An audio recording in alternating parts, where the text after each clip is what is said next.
ሰላም ጤና ይስጥልኝ። ዛሬ ብዙዎቻችንን የሚያሳስብና ግራ የሚያጋባንን ጥያቄ እንመለከታለን። የደም ግፊት እንዳለብን ከታወቀ በኋላ መድኃኒት መቼ ነው መጀመር ያለበት የሚለውን በዝርዝር እናያለን። ለቻናሉ አዲስ ከሆናችሁ ሰብስክራይብ በማድረግ ቤተሰብ እንድትሆኑ ጋብዛለሁ። መደበኛ የደም ግፊት መጠን ወይም ኖርማል ሬንጅ በመጀመሪያ መደበኛ የደም ግፊት የምንለው ከ120 በ80 በታች ሲሆን፣ ነገር ግን ውጤቱ ከዚህ በላይ ሲሆን ወዲያው መድኃኒት ይጀመራል ማለት አይደለም።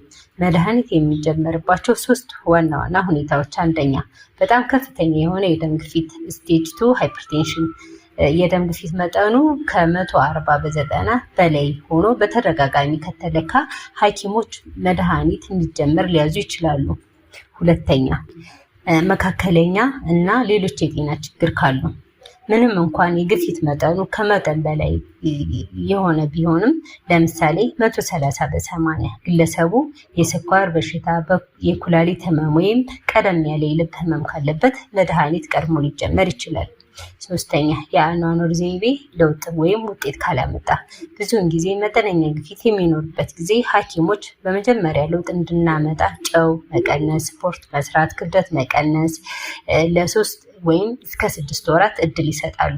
በዚህ ውስጥ ካልተስተካከለ መድኃኒት የግድ ይሆናል። ለምን መድኃኒት መጀመር ያስፈልጋል? መድኃኒት መጀመር ማለት በሽታውን መከላከል ማለት ነው። የደም ግፊትን ባለመቆጣጠራችን ሊመጡ የሚችሉ እንደ ስትሮክ፣ የልብ ድካምና የኩላሊት ስራ ማቆምን ለመከላከል ይረዳል።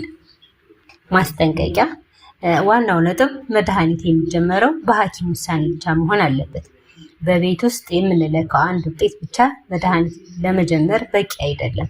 በተለያዩ ቀናት ተለክቶ አማካይ ውጤት መታየት አለበት። ጥያቄ ካላችሁ ኮሜንት ላይ አስቀምጡልኝ። ለሌሎች እንዲደርስ ቪዲዮውን ላይክ እና ሼር ማድረጋችሁን አትርሱ። በሚቀጥለው ቪዲዮ እስክንገናኝ ጤና ይቆዩልኝ።